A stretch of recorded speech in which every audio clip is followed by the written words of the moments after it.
Nacido en 1452 en Toscana, Italia, Leonardo da Vinci creció hasta convertirse en una de las mentes más brillantes de todos los tiempos, un escultor talentoso, un visionario y un genio de la ingeniería autodidacta.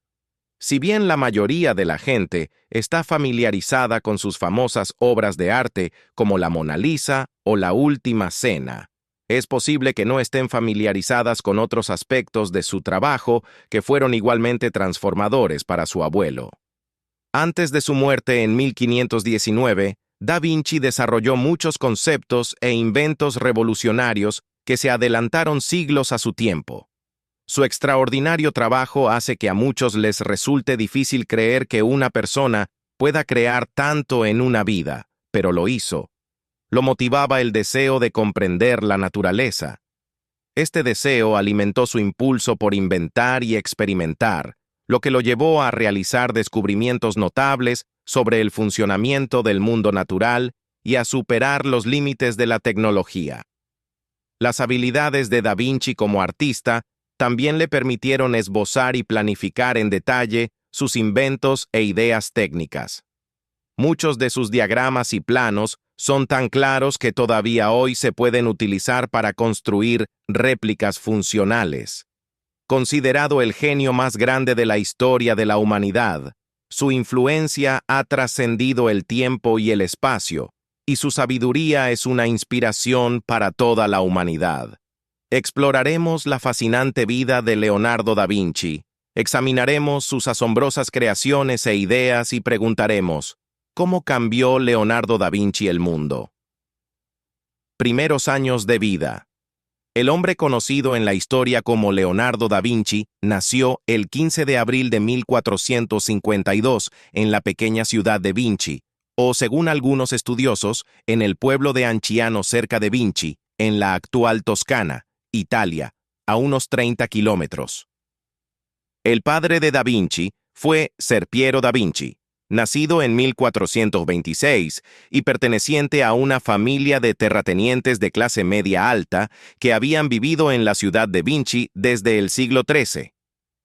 Debido a su larga vinculación con la ciudad, la familia tomó la ciudad. El nombre de la ciudad como apellido con el prefijo da, literalmente de, como en Leonardo da Vinci. Una práctica muy común durante este tiempo, Ser Piero da Vinci era un notario famoso que garantizaba que los documentos fueran oficiales y desempeñaba un papel similar al de un abogado o un secretario en la profesión jurídica. Aunque pasó la mayor parte de su tiempo en Florencia, alrededor de 1451 se involucró sentimentalmente con la madre de Leonardo y finalmente concibieron a Leonardo fuera del matrimonio, lo que fue especialmente escandaloso debido a su estatus de clase media con Piero. Sin embargo, los padres de Leonardo ignoraron el estigma y dieron publicidad a su nacimiento. Hasta hace poco no se sabía mucho sobre la madre de da Vinci, aunque se creía que era una sirvienta llamada Caterina. Más recientemente, las publicaciones de historia del arte se refieren a ella como Caterina di Meo Lippi, una huérfana de 15 años que vive cerca de Vinci, mientras que obras recientes de ficción histórica especulativa, por ejemplo, la obra del profesor de literatura italiana Carlo Becce, teoriza que ella era una esclava del Cáucaso. Esta teoría está respaldada por un documento firmado por Ser Piero en el otoño de 1452, que afirma que liberó a una esclava llamada Caterina, aunque crecería hasta convertirse en un gran intelectual y profesor de ciencias, pintura, arquitectura y otras disciplinas. Da Vinci nació y creció en un pequeño pueblo cuando era niño, un factor que, según los historiadores, pudo deberse a que esto le impidió de recibir los beneficios del cargo de su padre, al mismo tiempo que lo motivó a dedicarse a otras actividades diversas. Da Vinci pasó el primer año de su vida con su madre Caterina, pero luego fue criado por sus abuelos, Antonio y Lucía, que entonces tenían entre 80 y 60 años. En aquella época, Leonardo ya casi no veía a sus padres. Posteriormente, cuando su padre vivía y trabajaba en Florencia, se casó con otra mujer. La propia Caterina finalmente se casó con otro hombre y tuvo 5 hijos más. Su padre estuvo casado un total de 4 veces y tuvo 11 hijos. A diferencia de otros niños ricos, por ser ilegítimo, Da Vinci no recibió educación formal en latín y se le prohibió la entrada a la universidad.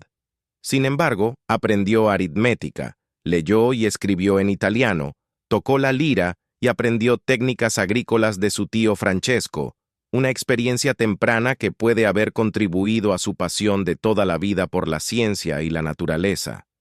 Su educación inicial tuvo lugar en la casa de su padre e incluyó tanto lecciones formales como lecciones incidentales de su entorno local, como la comprensión de la mecánica básica de una rueda hidráulica y la cerámica.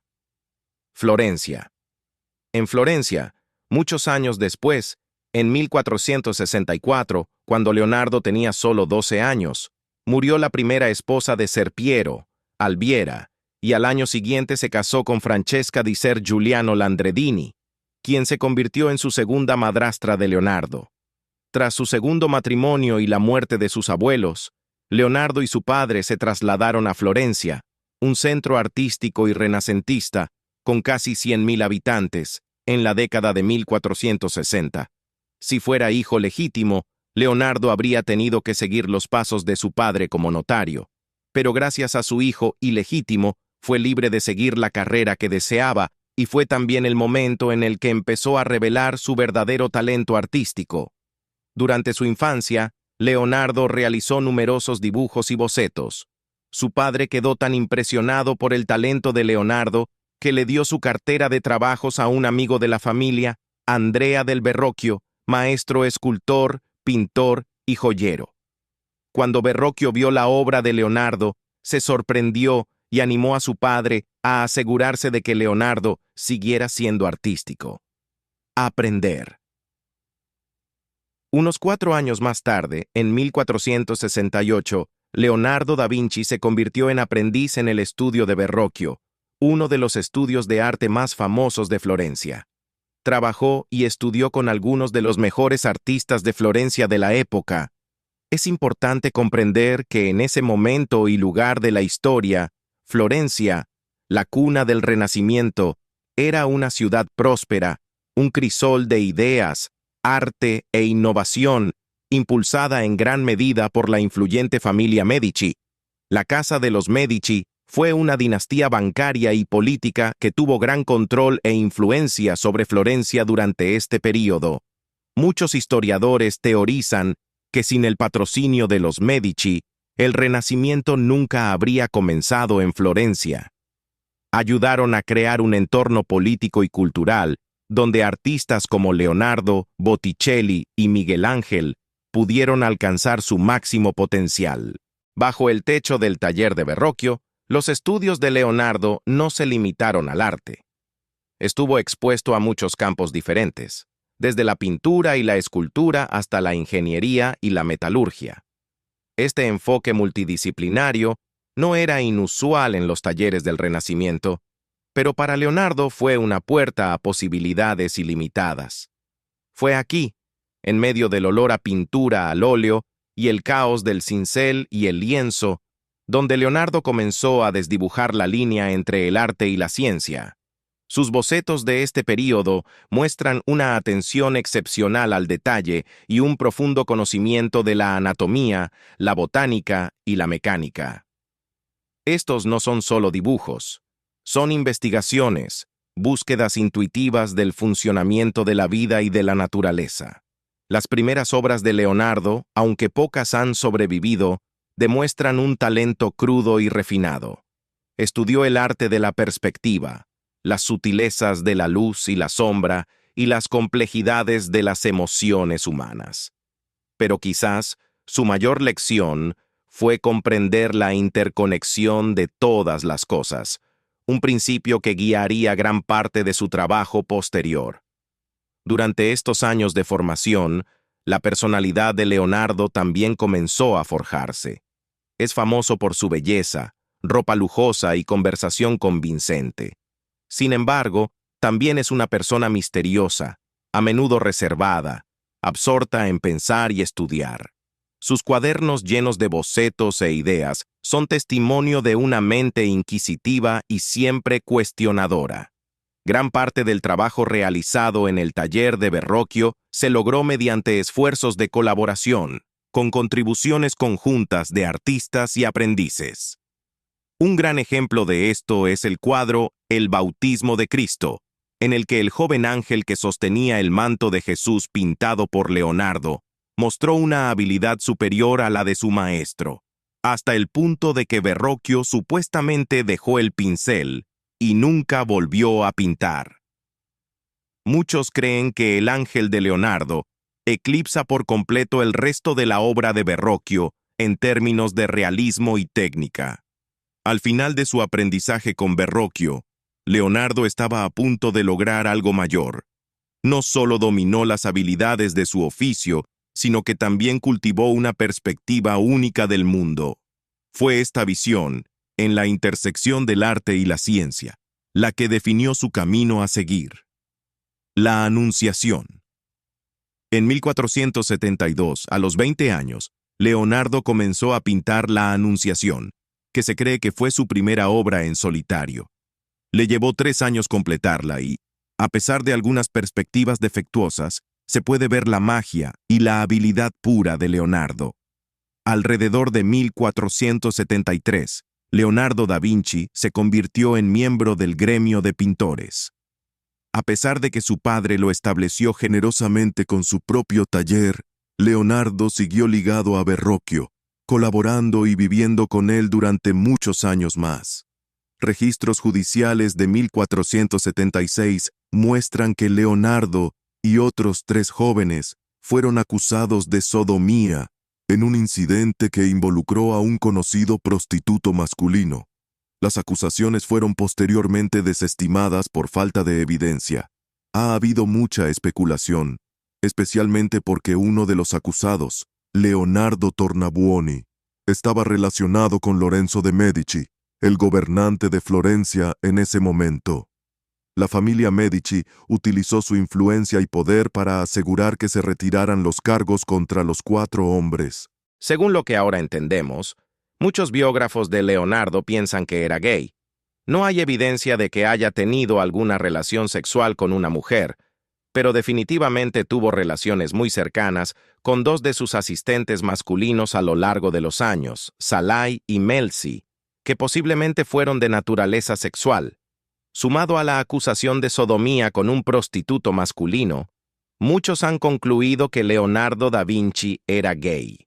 Los cuadernos.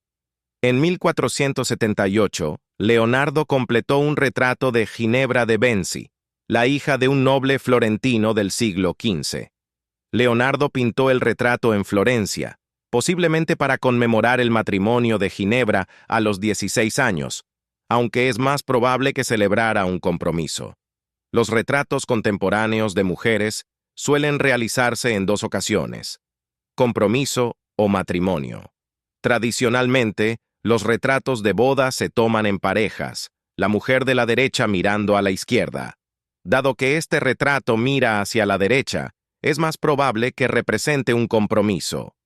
Esta pintura se exhibe actualmente en la Galería Nacional de Arte de Washington, D.C., y esta es la única pintura de Leonardo da Vinci expuesta al público en Estados Unidos. El cuadro es admirado por mucha gente porque muestra el temperamento de Ginebra, hermoso pero austero.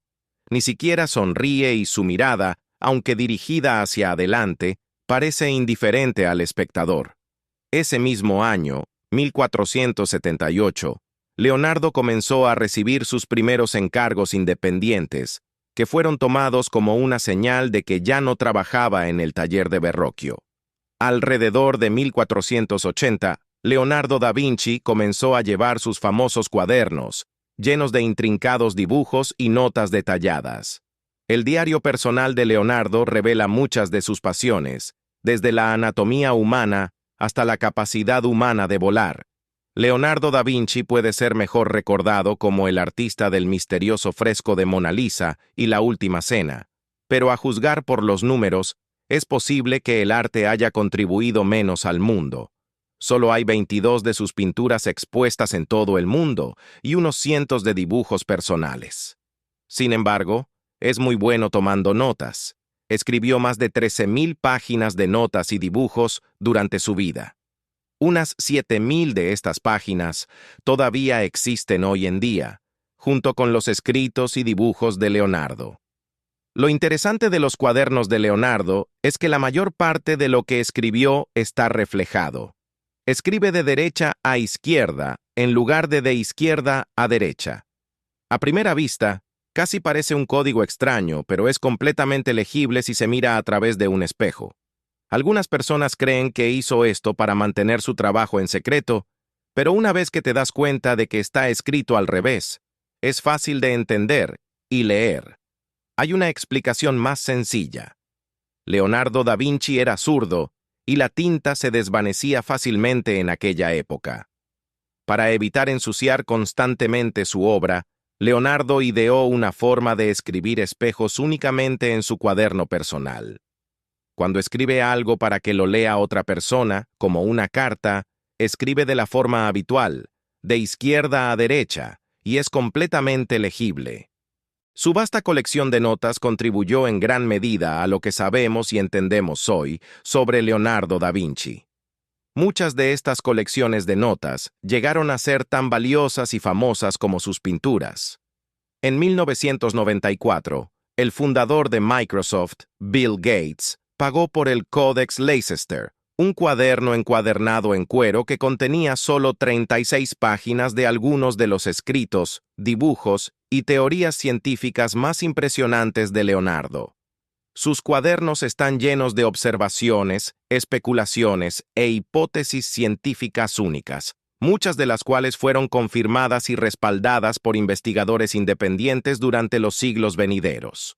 Diseñó innumerables motores y máquinas, muchas de las cuales luego se hicieron realidad de acuerdo con las necesidades de ciencia y tecnología del mundo occidental.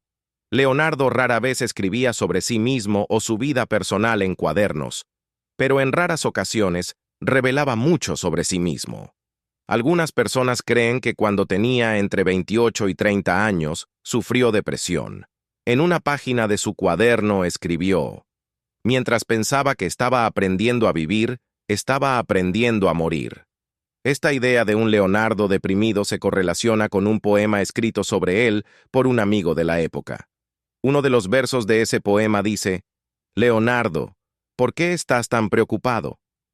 A menudo creemos que los grandes personajes de la historia, los grandes personajes que cambiaron el mundo, eran diferentes a nosotros y no enfrentaron los mismos problemas que nosotros. Pero eso no es cierto. Leonardo da Vinci es uno de los artistas más famosos del mundo, que creó algunas de las obras de arte más famosas de la historia de la humanidad y dejó un legado de innovación y descubrimiento científico que aún conocemos y admiramos hasta el día de hoy. A pesar de tales logros y talentos, Leonardo todavía luchaba con los problemas emocionales y humanos que enfrentamos hoy. Cuestiona el significado de su vida y, a veces, lucha por encontrar un lugar en el mundo. Es humano, como todos nosotros. Invención y diseño. La ciudad de Florencia, con sus bulliciosas calles y el río Arno que la atraviesa, fue su hogar y su escuela. Pero ahora ha llegado el momento de que Leonardo deje atrás la sombra de su maestro. Su viaje apenas comienza y el mundo pronto conocerá el nombre de Leonardo da Vinci. En 1482, Leonardo da Vinci se trasladó de Florencia a Milán. No como ingeniero militar como esperaba, sino como artista, músico y productor teatral. Leonardo era un músico experto y tocaba un instrumento de cuerda parecido a un violín llamado lira da braccio. Actuó para la corte de Milán y enseñó a otros a jugar. Más tarde, incluso diseñó sus propios instrumentos musicales únicos. También trabajó como lo que hoy podríamos llamar productor teatral, diseñando atrezo, vestuario, escenografía y maquinaria especial para obras de teatro y festivales. Sus creaciones ayudaron a que la historia fuera más vívida e interesante. Muchos creen que el teatro es donde Leonardo concibió por primera vez algunas de sus ideas e inventos. Por ejemplo, uno de los festivales requería un pájaro como accesorio, y Leonardo decidió crear un pájaro mecánico hecho de madera que podía batir sus alas y crear la ilusión de volar. Esto hizo que se interesara profundamente por cómo vuelan las aves, observándolas y estudiándolas en detalle. Creó muchos diseños para aviones de propulsión humana, con los que experimentaría en años posteriores. En 1483, Leonardo recibió el encargo de pintar la Virgen de las Rocas. Debido a una disputa por el pago, Leonardo acabó creando dos cuadros casi idénticos de la Virgen de las Rocas, uno fechado en 1483 y otro terminado hacia 1508, pintado con la ayuda de su asistente, Ambrogio de Predis. Ambas pinturas todavía existen hoy en día, la primera expuesta en el Louvre de París y la segunda en la National Gallery de Londres. Hacia 1485, Leonardo dibujó un diseño que algunos creen que fue el primer paracaídas de la historia. Esta forma de pirámide, con un hombre colgando debajo, fue el intento de Leonardo de diseñar algo que pudiera evitar que un hombre cayera desde una gran altura. Su extraño diseño llevó a muchos a creer que en realidad nunca funcionaría. Sin embargo, en junio de 2000, un hombre llamado Adrian Nicholas demostró lo contrario. Desde un globo aerostático a una altitud de 3.000 metros, cayó a la Tierra utilizando un paracaídas diseñado según el diseño de Leonardo da Vinci. Fue construido íntegramente con materiales disponibles a finales del siglo XV y fue un éxito. Adrian incluso dijo que el aterrizaje fue más suave que muchos paracaídas modernos que había usado antes. En esa misma época, alrededor de 1485, Leonardo estaba dibujando muchos diseños para una amplia gama de máquinas. Uno de ellos era un tornillo aéreo, que hoy reconoceríamos como algo similar a un helicóptero. Ten en cuenta que esto fue hace más de 500 años, y aquí está Leonardo da Vinci imaginando y diseñando un tornillo aéreo que proporcionaría sustentación para permitir al hombre volar. Leonardo tenía un entendimiento mucho más profundo de los principios científicos de lo que uno podría suponer para un hombre viviendo en el siglo XV. Se dio cuenta de que la fricción jugaría un papel importante en evitar que la máquina girara a una velocidad para ganar sustentación. Como resultado, diseñó lo que podría ser uno de los primeros rodamientos de bolas modernos para reducir la fricción entre las palas giratorias. También dibujó diseños para una ballesta gigante. La ballesta estándar había estado presente durante muchos años en este punto, pero Leonardo la llevó al siguiente nivel. Usando su comprensión de las matemáticas y la ciencia, hizo esta ballesta gigante mucho más precisa y poderosa que cualquier otra diseñada antes. Vehículo de combate. En 1487, Da Vinci diseñó lo que llamó un vehículo de combate. Este era un vehículo blindado inspirado en el caparazón de una tortuga, cubierto de madera gruesa reforzada con placas metálicas, inclinadas para desviar el fuego enemigo. Dentro había dos grandes manivelas que habrían sido operadas por 4 hombres fuertes. Este vehículo estaría equipado con al menos 8 cañones colocados alrededor del perímetro. Muchos lo describen como un prototipo de los tanques modernos, y fue una idea totalmente revolucionaria en el siglo XV. Sin embargo, este diseño nunca llegó al campo de batalla, ya que era demasiado pesado para ser impulsado por hombres girando una manivela en su interior. Pero es un ejemplo de cómo los diseños e imaginación de Leonardo eran mucho más avanzados que la tecnología disponible en ese momento. Giorgio Vasari, el pintor, arquitecto, escritor e historiador italiano del siglo XVI, conocido por su libro Vidas de los más excelentes pintores, escultores y arquitectos, escribió mucho sobre Leonardo da Vinci. Habló sobre cómo Leonardo se hizo famoso mientras vivía en Milán, no solo por su gran intelecto y talento artístico, sino también por su buena apariencia, complexión muscular y estilo gentil. Vasari dijo que Leonardo da Vinci era un hombre de belleza y gracia excepcionales. Su presencia traía consuelo al alma más atribulada. Leonardo era encantador, atractivo y tenía muchos amigos. Anatomía humana. En 1488, encontramos en sus cuadernos algunos de los primeros estudios de Leonardo da Vinci sobre anatomía humana. El estudio del cuerpo humano se convertiría en una obsesión de por vida para Leonardo. Incluso diseccionó muchos cuerpos humanos, intentando dibujar, clasificar y comprender cada parte del cuerpo humano. Sus estudios anatómicos no solo fueron científicos, sino que también utilizaron la información para mejorar su arte, esforzándose siempre por hacer sus pinturas lo más realistas y vívidas posible. Leonardo fue quizás una de las personas más curiosas que jamás haya existido. Su deseo de aprender y descubrir cómo funciona el mundo lo ha llevado a siempre hacer preguntas y buscar constantemente respuestas a cosas que la mayoría de nosotros ni siquiera pensamos. Desde preguntas como ¿por qué la gente vuelve a votar hasta la descripción? De la lengua del pájaro carpintero. Su curiosidad lo llevó a explorar y concebir ideas que casi nadie en ese momento hubiera soñado, y mucho menos perseguido intelectualmente.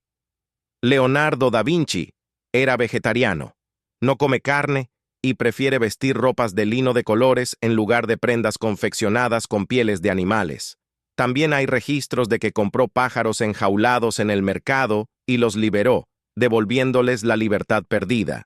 Cabe señalar que en el siglo XV los derechos de los animales no estaban en la agenda de nadie.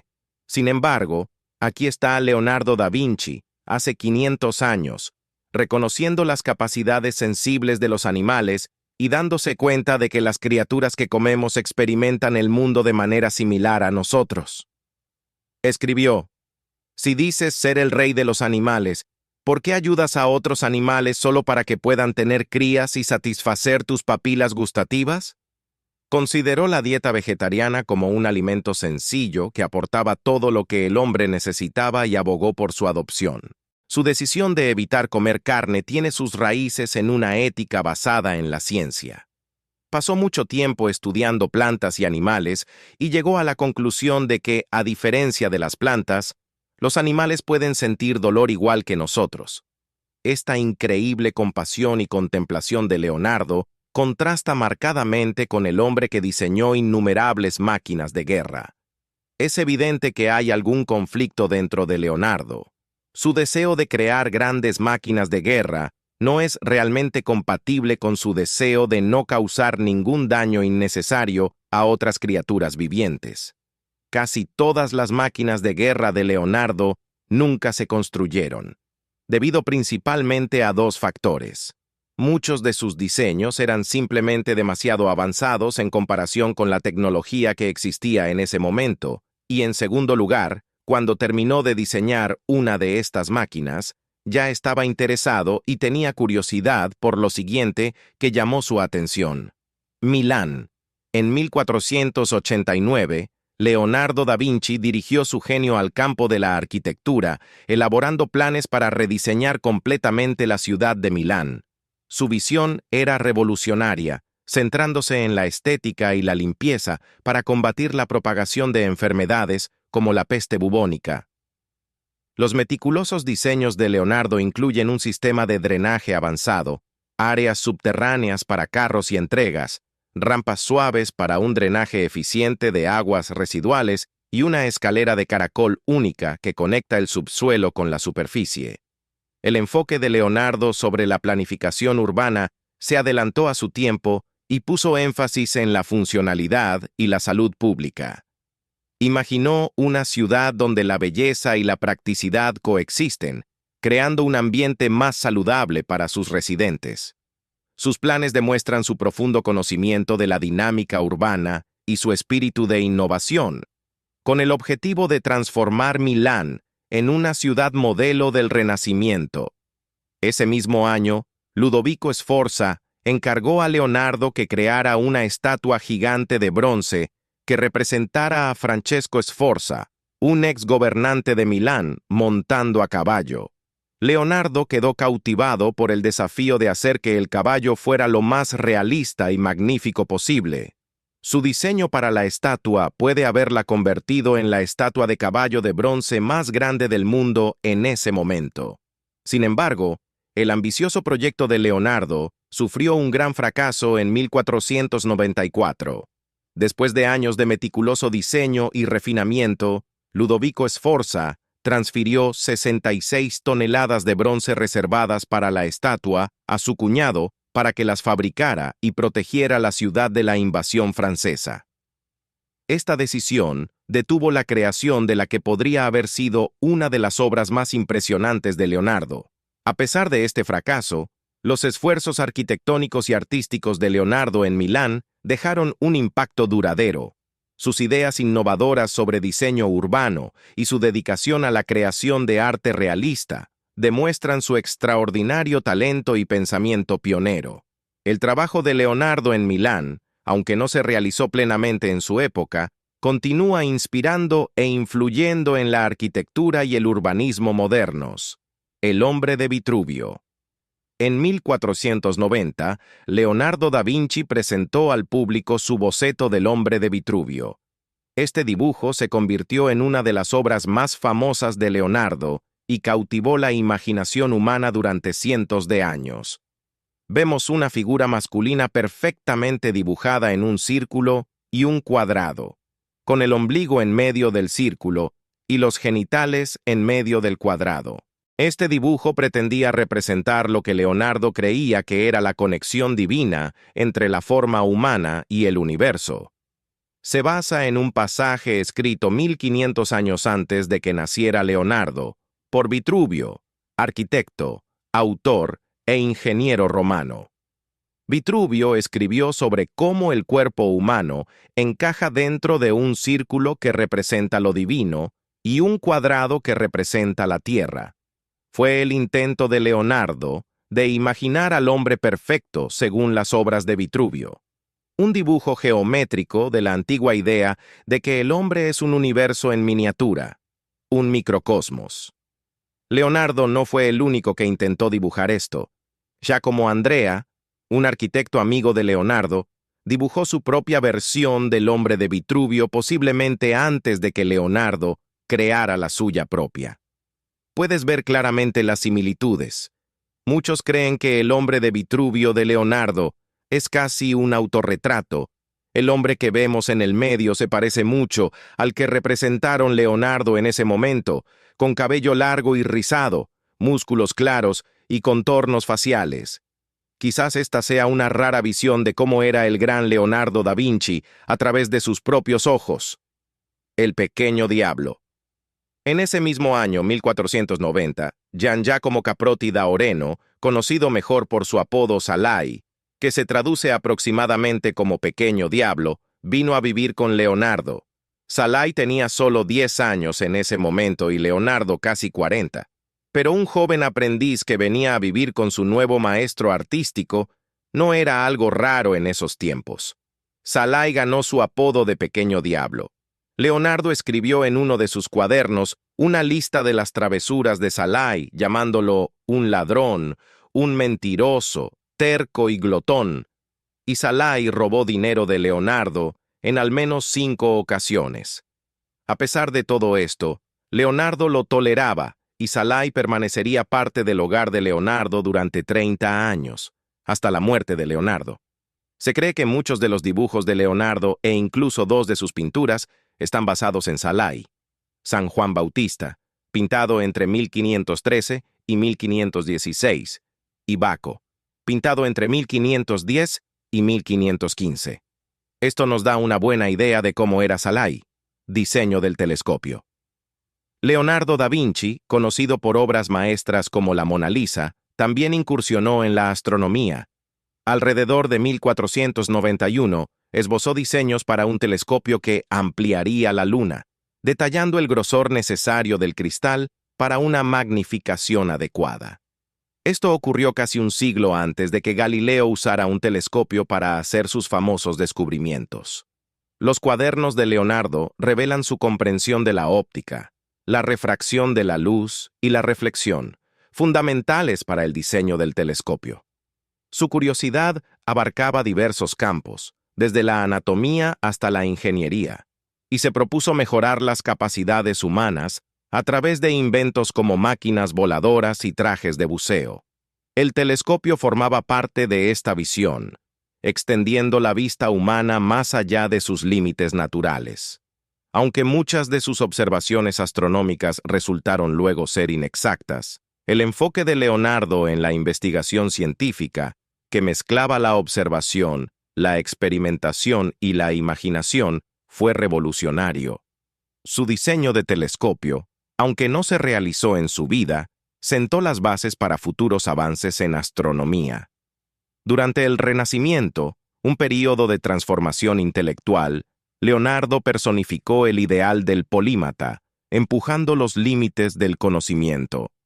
Su trabajo en astronomía, aunque eclipsado por su arte, mostró su curiosidad incansable y espíritu innovador, convirtiéndolo en pionero tanto en el arte como en la ciencia. La dama con un omen. La mujer tiene una premonición.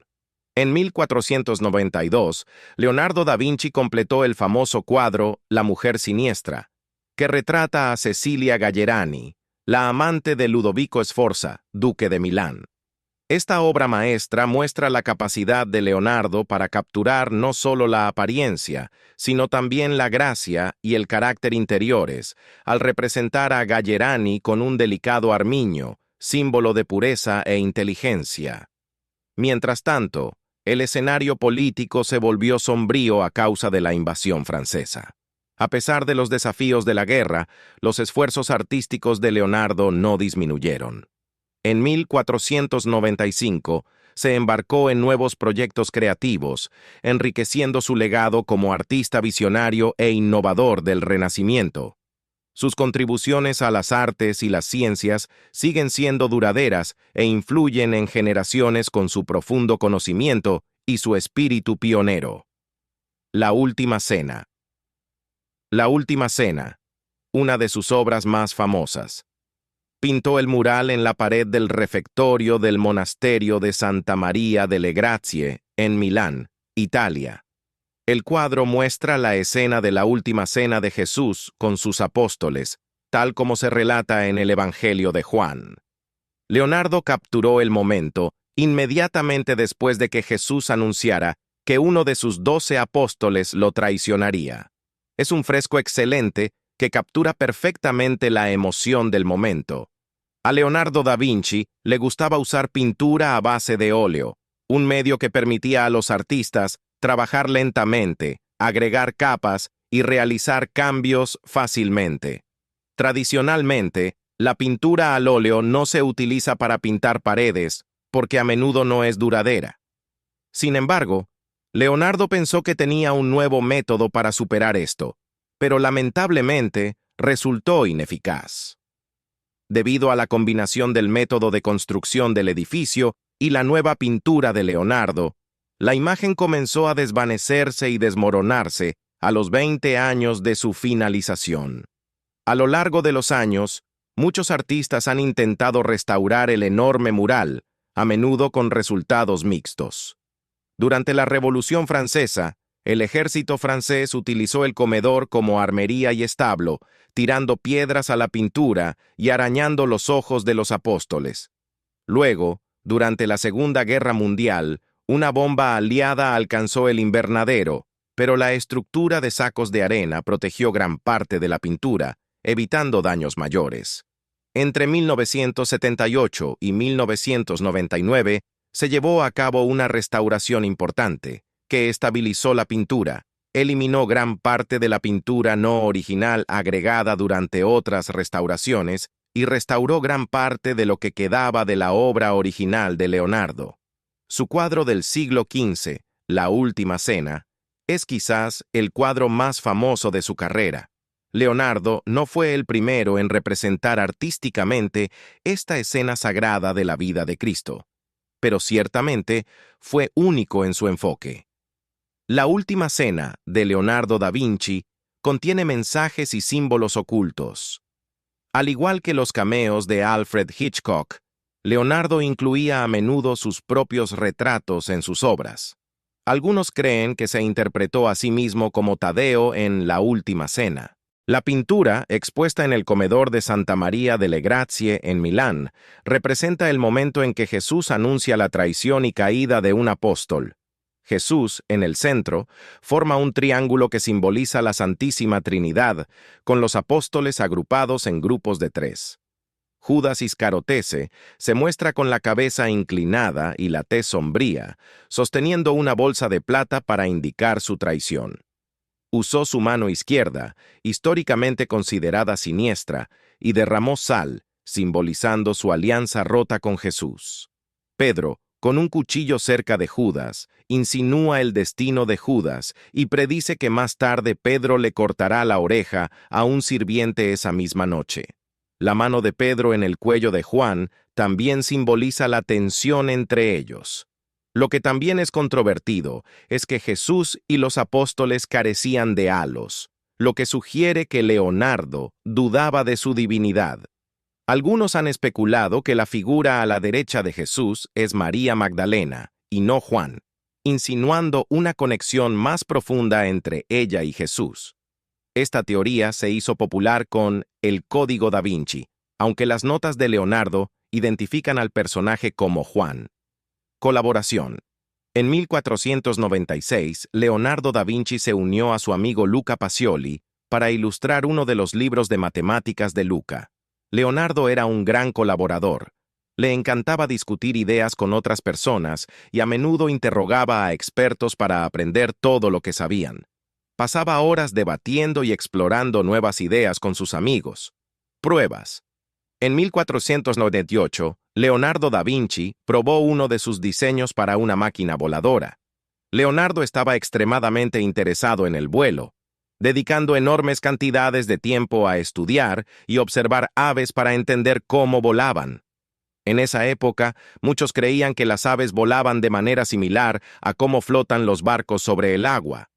Pero Leonardo se dio cuenta de que no era así, y se puso a estudiar criaturas voladoras para descubrir cómo los humanos podrían lograr volar por sí mismos. Cuadernos. En ese mismo año, 1498, Leonardo comenzó a planear la publicación de algunos de sus cuadernos. Lamentablemente, nunca llegó a hacerlo. Leonardo da Vinci fue uno de los pensadores más grandes del mundo. Hizo descubrimientos en una amplia gama de temas, pero como nunca publicó sus cuadernos, el mundo nunca supo de sus descubrimientos e ideas hasta muchos años después de su muerte. Si los cuadernos de Leonardo hubieran sido publicados en su tiempo, muchos creen que sus descubrimientos, inventos e ideas habrían cambiado fundamentalmente el mundo mucho más allá del arte y la cultura. Un gran ejemplo del genio de Leonardo en acción, que probablemente habría cambiado el mundo en cierta medida si se hubiera publicado antes, fue su trabajo en odontología. Según sabemos, Leonardo fue la primera persona en la historia en dibujar y representar con precisión los 4 tipos de dientes humanos, incluidas sus raíces, señalando que un humano típicamente tiene 32 dientes, incluidos los cordales. Dinero. Leonardo da Vinci no persiguió el dinero, a pesar de ser alguien que fácilmente podría haber ganado una cantidad considerable si lo hubiera deseado. Muchas personas poderosas y ricas de su época lo buscaron para que pintara cuadros para ellos, ofreciéndole mucho dinero. Pero Leonardo no estaba interesado. Solo perseguía cosas que realmente lo cautivaban. De hecho, ideó una máquina que habría revolucionado por completo la industria textil de ese tiempo e incluso calculó cuánto dinero habría ganado al año con ella. 6.000 ducados de oro, que hoy equivaldrían a alrededor de $6.000. Pero solo concebir la idea fue suficiente para él. La búsqueda intelectual era lo que realmente valoraba, no el dinero. Leonardo hablaba sobre cómo aquellos que solo perseguían el dinero y la riqueza carecían del gran tesoro de la vida, que para él era el conocimiento. Conocimiento. En 1499, Luis II de Francia invadió Milán y tomó control de la ciudad. Se dice que el rey de Francia era admirador del trabajo de Leonardo y lo tenía en alta estima. A pesar de ello, Leonardo decidió dejar la ciudad junto con sus amigos y seguidores. Primero viajaron a Venecia, donde Leonardo encontró trabajo como ingeniero, diseñando un sistema de barricadas móviles para proteger a Venecia de invasiones por mar. Fue aquí donde a Leonardo se le ocurrió la idea de un traje de buceo que permitiría a alguien respirar bajo el agua. El mapa. En 1502, Leonardo ingresó al servicio de César Borgia como arquitecto militar e ingeniero. Borgia, hijo ilegítimo del Papa Alejandro VI, fue un político, estratega y señor de la guerra italiano, cuya lucha por el poder inspiró profundamente el famoso libro El Príncipe de Maquiavelo. Durante su tiempo con Borgia, Leonardo creó un mapa de Imola, tan preciso que aún se puede utilizar hoy para navegar por la ciudad.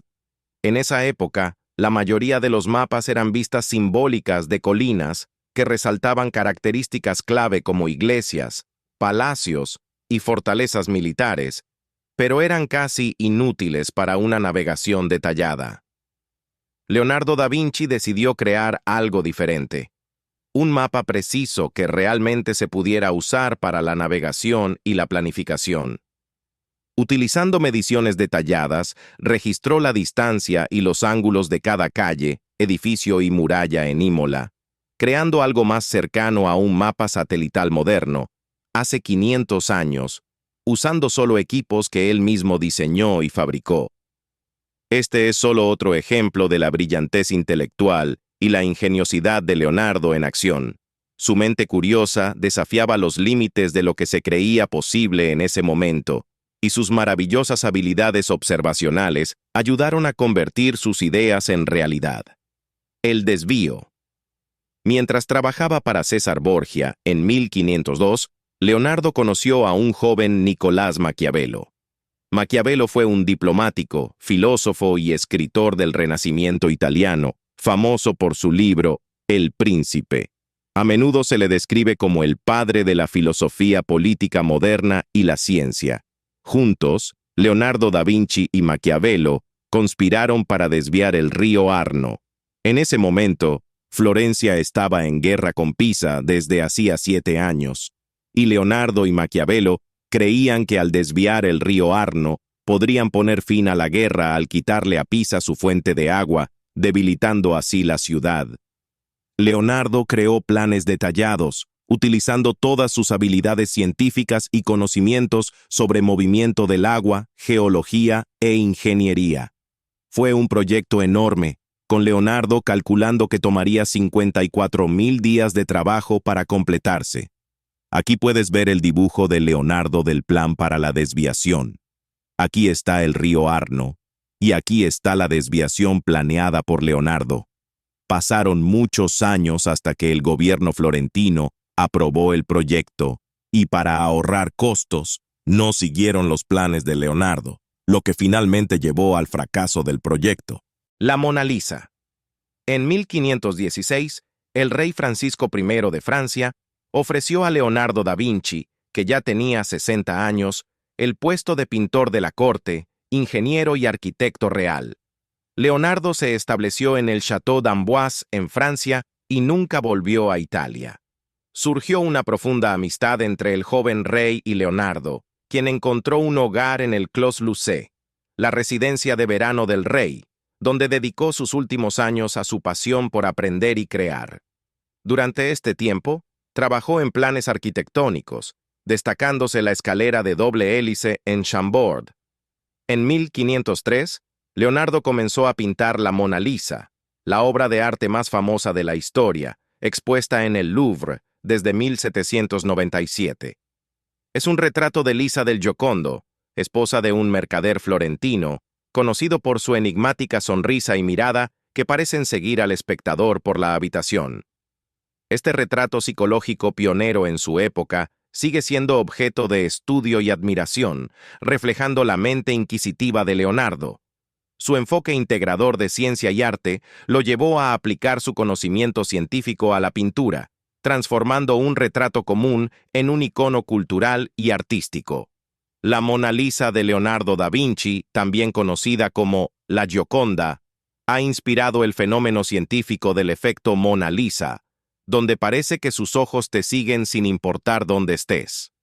Este cuadro icónico representa el trabajo de Leonardo, quien revolucionó el arte durante el Renacimiento al integrar ciencia y técnica con su estudio detallado de la anatomía humana y la óptica.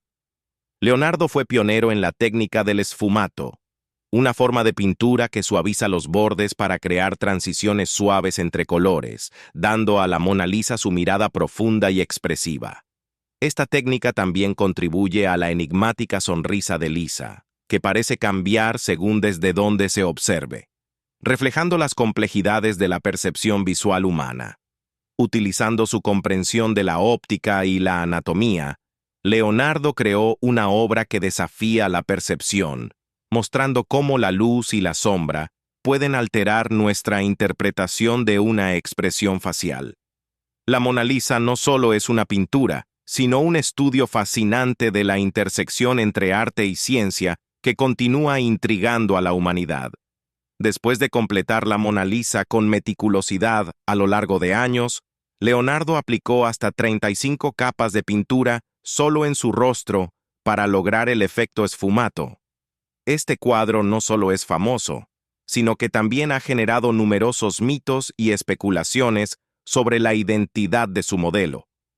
Según Giorgio Vasari en 1550, era Lisa del Giocondo, confirmado en 2005 por una nota de Agostini Vespucci. Lisa se casó joven con Francesco del Giocondo, y aunque Leonardo solía pintar para la realeza, este encargo le permitió innovar retratando a una mujer común. Tras la muerte de Leonardo, su asistente vendió la Mona Lisa al rey de Francia. Pasó por manos reales hasta la Revolución Francesa y finalmente llegó al Louvre.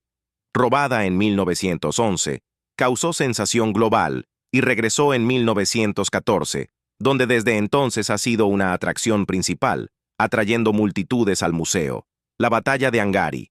En 1505, Leonardo continuó su estudio del vuelo, observando aves e insectos, y tratando sin éxito por segunda vez de probar una de sus máquinas voladoras. Ese mismo año recibió el encargo de pintar la Batalla de Anghiari, en el Salón de los 500 del Palazzo Vecchio en Florencia. Leonardo había imaginado una composición dinámicamente fluida que representaba a 4 hombres montando caballos envueltos en una batalla feroz. Leonardo luchó por completar esta obra y la pintura se deterioró rápidamente.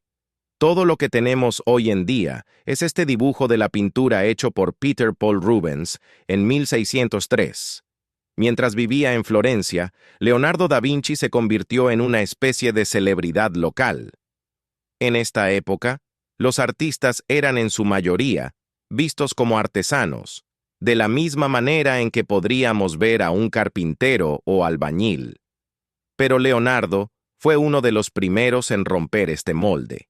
Sus creaciones artísticas le valieron una reputación y fue muy conocido en Florencia, con la gente ansiosa por ver su trabajo. En 1506, Leonardo regresó a Milán, donde permaneció mayormente durante 7 años, solo volviendo a Florencia para resolver una disputa entre sus hermanos por la herencia de su padre, quien había fallecido en 1504. Alrededor de esta época en Milán, Leonardo conoció a Francesco Melzi, hijo de un aristócrata de Lombardía. Melzi se convertiría en el alumno favorito de Leonardo y lo acompañaría hasta su muerte. Anatomía. En 1509, Leonardo continuó su estudio de anatomía. Pasaba tiempo en un hospital local, conversando y observando a los pacientes. Luego realizaba disecciones de los difuntos para estudiar anatomía. Se cree que Leonardo diseccionó más de 30 cuerpos en su búsqueda por conocer todo lo posible sobre la forma humana. Realizó más de 240 dibujos detallados de la anatomía humana, casi perfectamente detallando cada parte, algo que muy pocos habían hecho hasta entonces en la historia.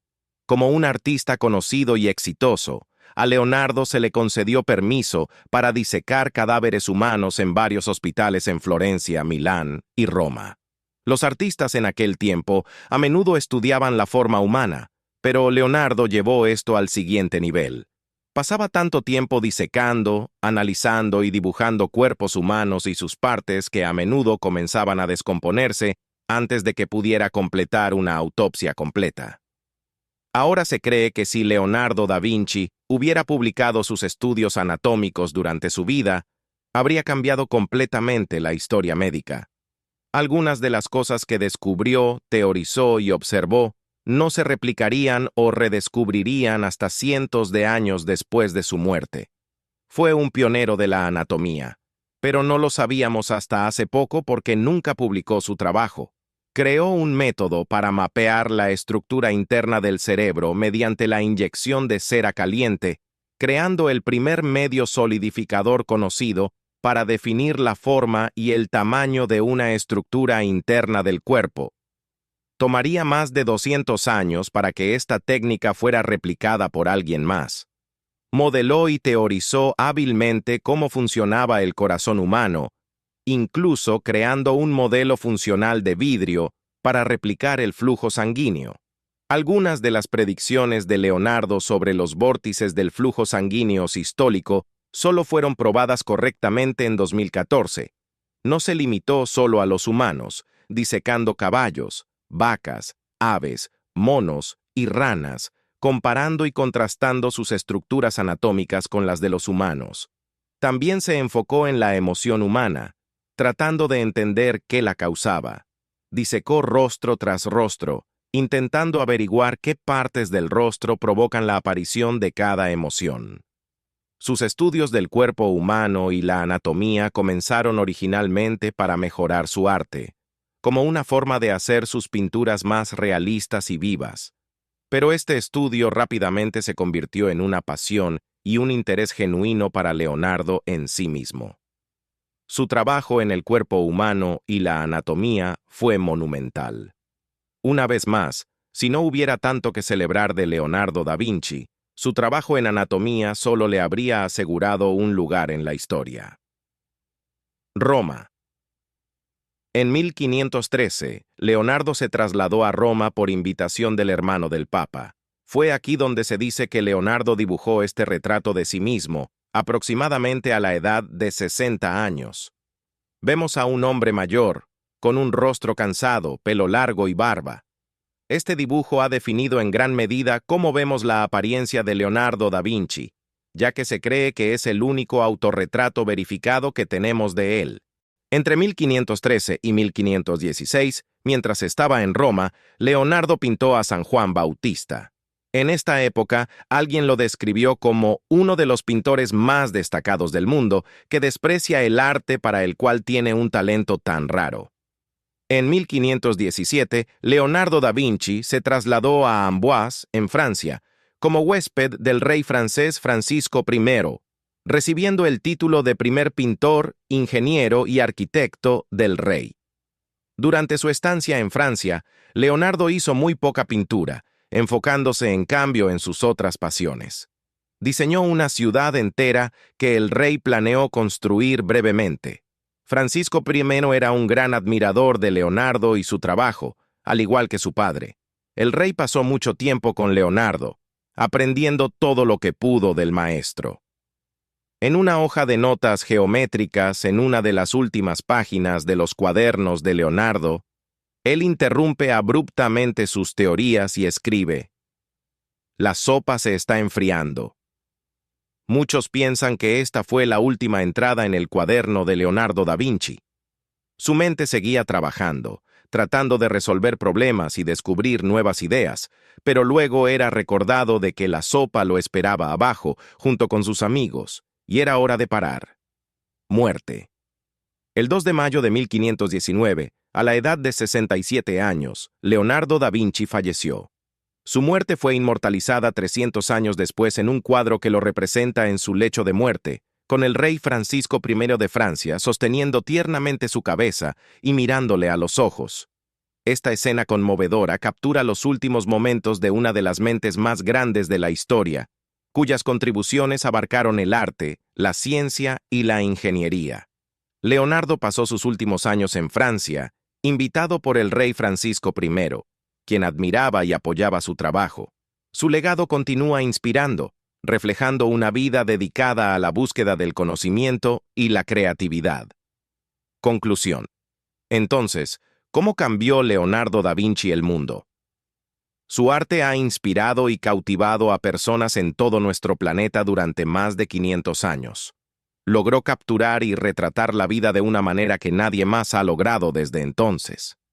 Hay una razón por la que su obra de arte, como la Mona Lisa, resuena con tanta gente, y la brillantez de Leonardo como artista, científico y humano, radica en su núcleo.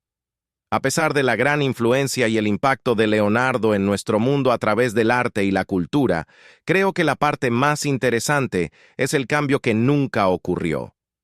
Descubrió e inventó cosas que tomarían a otros cientos de años descubrir por sí mismos, pero nadie realmente conocía su enorme obra. Si sus cuadernos hubieran sido publicados en su vida, sus descubrimientos, teorías e inventos probablemente hubieran cambiado completamente el rostro de nuestro planeta y sociedad. Leonardo tampoco ha terminado de cambiar el mundo. Dejó un legado que aún se siente a través del tiempo.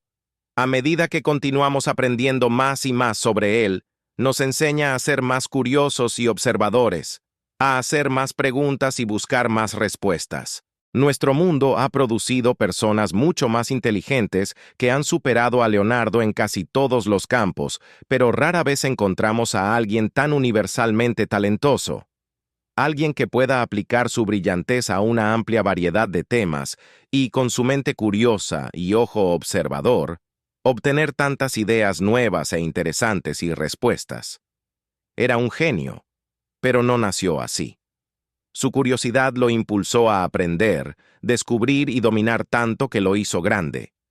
Seguro, probablemente nunca seremos tan brillantes como Leonardo da Vinci, pero podemos canalizar el espíritu que lo hizo tan grande. Imaginen un mundo donde todos fueran más curiosos y observadores, donde todos intentaran hacer más preguntas y buscar más respuestas. Un mundo más parecido al de Leonardo da Vinci. Ese es un lugar en el que quiero vivir. Leonardo hizo mucho en su vida y simplemente no pude incluirlo todo en un solo video, así que si quieres aprender más sobre él, te recomiendo leer el libro Leonardo da Vinci, de Walter Isaacson. Es el mejor libro sobre Leonardo que leí mientras investigaba para este video y dejaré un enlace en la descripción por si alguien está interesado. Gracias por mirar.